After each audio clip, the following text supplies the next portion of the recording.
Yeah, I mean, I think it's great for high limit, to have a TSR kind of merge with Rico and be with us. But at the same point, it's in a way you're losing a team, in the whole ecosystem. So yeah, that part is unfortunate, but no, I think Tony's got so much on his plate now, and just makes things a lot easier to team up with Rico and still be involved in sprint car racing. So they're great friends too. So it wasn't surprising when I heard of it. Kyle Larson just spoke out, and what he said about Tony Stewart and Rico Abreu is leaving fans shocked. It all happened just days ago, and now people are talking. Something big is going on behind this new racing deal, and it might not be what everyone thinks. What really happened between these three stars, and why is Kyle not fully on board? Stay with us, because this story just got a whole lot more interesting. Rico Abreu is joining Tony Stewart Racing for the 2026 sprint car season. It sounds like a powerhouse pairing. Abreu brings wins, pedigree, and momentum. Stewart brings infrastructure, history, and reach. On the surface, this looks like a win for everyone. But Kyle Larson, co-owner of High Limit Racing, is sounding a note of caution. Because while we may be gaining strength, we may also be losing something more fragile but crucial: the ecosystem that makes sprint car racing feel alive. What we're losing is losing a team in the whole ecosystem, Larson says. That line hits harder than it seems. Today, we'll explore what that really means. We'll dig into the Stewart Abreu deal, Larson's mixed emotions, the franchise system Larson helped design, and what this might mean for rivalry, competition, diversity, and identity in sprint car racing going forward. In the whole ecosystem. So yeah, that part is unfortunate. To understand why this merger matters so much, we need context. High Limit Racing is the new frontier in sprint cars. Founded by Kyle Larson and Brad Sweet, it officially launched in 2022, built to be both fast and sustainable. They acquired the All-Star Circuit of Champions from Tony Stewart in late 2023. That move was meant to unify the sport, bring more exposure, and give teams tools to survive, especially with big purses and national exposure. Rico Abreu is one of the top drivers in that world. He's leading the High Limit Racing standings in 2025, with multiple wins. He also has a long relationship with Tony Stewart. From the Chili Bowl in 2012 onward, friendship, respect, shared ambition. Tony Stewart Racing has history, reputation, and structure. And with Donnie Schatz no longer the driver, there was a void that needed to be addressed. Stewart needed a driver who could carry both results and prestige. Abreu fits that role. So here's what's changing. For the 2026 season, Abreu will pilot the number 24 winged sprint car under the Tony Stewart Racing banner in High Limit Racing. Abreu won't just be a driver. Much of his existing crew, including his crew chief Ricky Warner, is expected to move with him. Warner has pedigree, with a long association with Schatz in World of Outlaws and many wins. That adds continuity and credibility to the shift. Operationally, the transition may be smoother than many anticipate. Abreu's shop is only about 2 miles from Stewart's base of operations, so infrastructure and logistics won't be huge barriers. On the series side, Larson and Sweet have implemented a franchise system in High Limit. Teams are given charters and franchises which guarantee certain revenue, stability, and opportunity. It's designed to let owners build long-term value, assure payouts, and limit volatility. High Limit plans to distribute about $18 million over the next 4 years to franchise teams, with about $3.9 million slated for 2026. All of this together means Abreu gets a larger platform. Stewart re-enters High Limit with high expectations, and High Limit consolidates strength. The sport looks more organized and more structured. Here is where things get interesting. Larson sees the upside. He said, "I think it's great for High Limit to have TSR merge with Rico and be with us." He sees what this merger can do for visibility, competition, and audience. But then he adds, at the same point, you're losing a team in the whole ecosystem. So that part is unfortunate. That line gives weight. This isn't just about two people joining forces. It's about what the union costs. Larson also points out that Stewart has many obligations and demands on his time. By teaming with Abreu, Stewart may stay involved in sprint car racing without having to run every detail alone. There is relief in that partnership, so Larson's feeling is that the merger is inevitable and maybe smart, but bittersweet. When Larson says losing a team, what does that practically mean? And why does it matter so much? Independent teams bring different styles, personalities, and storytelling. When one of them becomes subsumed, we lose that contrast. We lose those underdog narratives, the upstarts, and the fighting outsiders. That tension is part of what makes racing compelling. When you have many competitive teams, there is more uncertainty and drama. When big names merge and resources cluster, there is danger that some teams can't keep up. It may raise the floor, but it can also raise the ceiling so high that smaller teams are left behind. Fans love underdogs and teams they can connect with, but when small teams disappear, that personal touch fades. Racing needs variety and balance to stay exciting. If too many teams merge, the sport risks losing its soul. The new high-limit franchise system brings money and structure, giving teams stability and a chance to grow.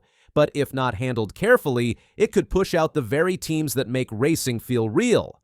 But with the merger, there's a risk that the franchise system becomes another tool for consolidation rather than diversity. If franchises are allocated to teams that then merge, we may get fewer franchise holders overall, or see them clustered into fewer large operations. That creates a tension between stability and concentration. For Rico Abreu, teaming up with Tony Stewart is a big win. He gets top equipment, expert support, and a smooth move with his crew chief Ricky Warner, who has years of success. It's also easier since their shops are close. For Stewart, it's a smart return. He gets a strong driver without starting from zero, and with so much on his plate, sharing the load with Abreu makes it all more manageable. So both sides gain, and even High Limit gets a boost. Star power, higher attention, better racing storylines. All that said, there are real risks and tensions inherent in this merger. When you merge two entities, aligning culture, expectations, and performance measures can be tricky. If Abreu's crew feels overshadowed, or if Stewart's legacy demands contrast with Abreu's operating style, conflict may arise. Some may argue that Abreu gets more than others. Access to Stewart's resources, crew, and infrastructure. If his performance improves dramatically, others may feel the playing field is tilted. Smaller teams may struggle to keep up as big names merge and money flows upward. The fear is that bold, unique teams could fade out, taking creativity and competition with them. As Rico Abreu joins TSR, all eyes are on how fast they click, how fans react, and whether the sport grows stronger or loses the heart that made it special in the first place. Do new independent teams emerge, or is the barrier to entry rising? Will there still be room to start small and grow, or is the sport tilting toward large, well-funded operations only? This deal between Tony Stewart Racing and Rico Abreu isn't just a headline, it's a sign that sprint car racing is changing. While it brings more money and power, it also risks losing what makes the sport special. The rivalries, the underdogs, the raw edge. Kyle Larson's warning is clear. As the sport grows, something real might slip away, and most fans won't notice until it's gone. At the end of the day, the question isn't simply, will this merger win races? Will it still feel like sprint car racing?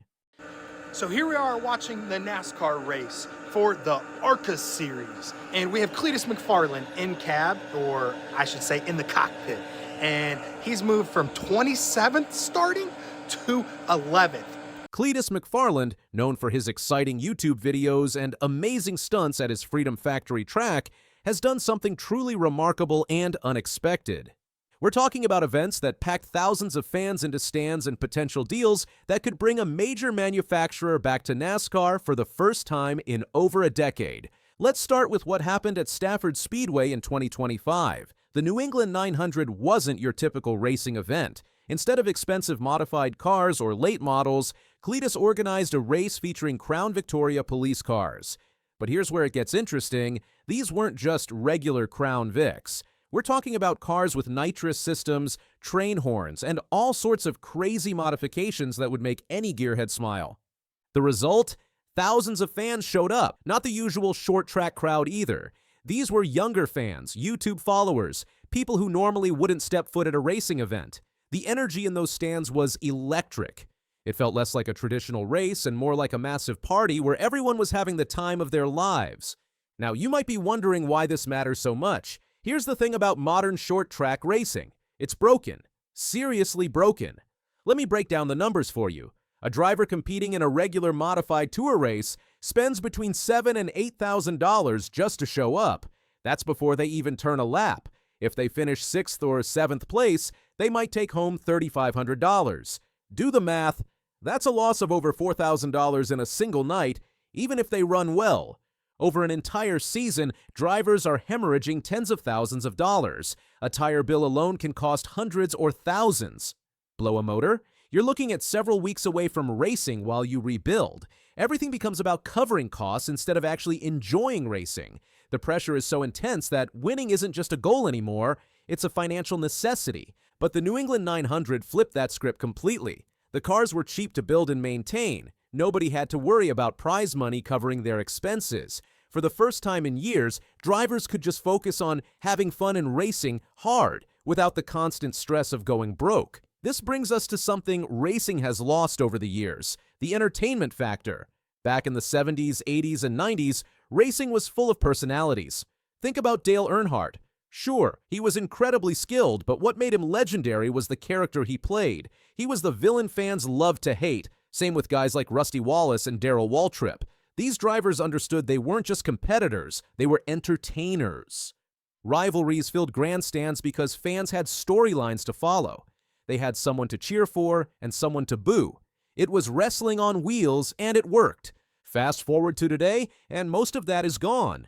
Modern drivers are so focused on car setups, chassis adjustments, and budgets that they load up their cars after a race and disappear. There's no time for rivalries to develop. Fans don't feel connected to anyone, so they don't have a reason to come back week after week. The racing might be technically better, but without personalities and storylines, it's just competition instead of entertainment. Cleetus proved something important with his Crown Vic race. When thousands of people show up to watch stock police cars with nitrous tanks banging doors and blowing train horns, it proves fans want entertainment just as much as pure competition. Here's where driver psychology comes into play. When racers are young, they only care about winning and proving their skill. But as they gain experience, many realize that fans remember the personalities and entertainment as much as the actual results. Some drivers embrace being the villain, others become the fan favorite. Both roles are crucial for keeping crowds engaged. Look at Denny Hamlin in the Cup Series. He knows many fans see him as a villain, and he plays into it perfectly. He creates drama and generates interest because he understands that without these characters, the sport feels flat. The problem is that while fans want personalities and rivalries, teams are just trying to survive financially. That's what makes events like the New England 900 so important. They show a different model where entertainment brings in fans, and fans create revenue. When stands are packed, tracks make money from tickets, food, and merchandise. That income can actually support drivers and create a sustainable system. According to multiple reports, discussions are happening that could bring Ram back to the NASCAR Truck Series, and Cleetus McFarland might play a major role if this deal moves forward. Let me put this in perspective. Ram hasn't had full participation in NASCAR for over a decade. Since they left, Ford, Chevrolet, and Toyota have completely dominated the field. Bringing a fourth manufacturer back would increase competition and create new marketing opportunities that NASCAR officials would absolutely welcome. The Truck Series runs about 25 races each season from February through November. These events cover everything from short tracks under a mile to massive speedways over 2 miles, plus dirt tracks. Entering this series isn't small potatoes for a manufacturer. You have to build trucks that meet strict NASCAR rules, develop competitive engines, hire experienced crews, and sign drivers who can compete against established names. That's exactly why Cleetus McFarland's involvement raises eyebrows. He's not a longtime NASCAR veteran with decades of experience, but what he brings is something equally valuable: millions of followers, incredible promotional power, and a proven ability to create excitement around motorsports. The big question is what his role would actually be. He could race in the trucks himself, serve as a part-time driver, work as a promotional figure, or become a brand partner helping Ram connect with younger fans. Given that he runs a massive YouTube channel, manages events, and has multiple ongoing projects, committing to all 25 races might be too much. The idea of Cleetus racing full-time is ambitious but challenging. Even though 25 races sounds smaller compared to the 36 in the Cup Series, it's still a massive commitment. Each race weekend involves traveling, practice sessions, qualifying, and the actual race. He'd have to decide whether to put his media projects on hold for almost an entire year or stick with a lighter schedule. NASCAR has been working hard to expand its audience, and influencers like Cleetus reach millions of younger fans who don't follow the sport closely. If Ram partners with him, it could be a strategy focused on building a new fan base rather than just winning races. Think about the content possibilities, behind-the-scenes videos, creative coverage around the trucks, and all the entertainment value Cleetus brings could pull in people who otherwise would never tune into a NASCAR race. From a business perspective, this promotional value might be just as important as track performance. Meanwhile, Cleetus is already making moves in NASCAR through the ARCA series. He raced his third ARCA event on May 23rd at Charlotte Motor Speedway, driving the number 30 Ford Mustang for Rhett Jones Racing. This was his first start on an intermediate track after racing at Daytona and Talladega earlier this year. His ARCA debut at Daytona didn't go well. He crashed early and finished 30th. But at Talladega, he bounced back from mechanical problems to finish 10th, which is actually pretty impressive for someone still learning stock car racing. These ARCA races have created what people are calling the Cleetus McFarland effect.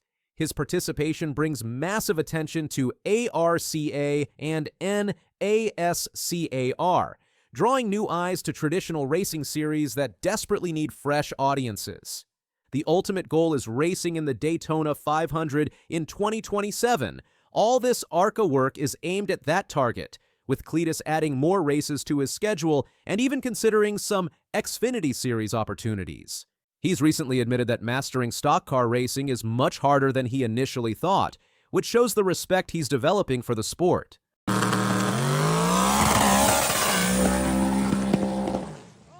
my gosh! Why don't you do burnouts like that? Nobody ever thought a YouTuber could shake up NASCAR, but that's exactly what happened.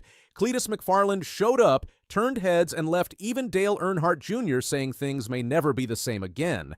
Garrett Mitchell, better known as Cleetus McFarland, wasn't born into racing royalty. He didn't grow up with factory sponsorships or family teams. He started with a camera, a garage, and a knack for making car content that felt raw and fun. His YouTube channel grew from silly experiments into a motorsport empire. In 2015, everything changed. During a random video, his buddy called him Cleetus as a joke. Fans latched onto it. Garrett leaned in, adopted the character, and built a brand around this personality who loved horsepower, burnouts, and freedom.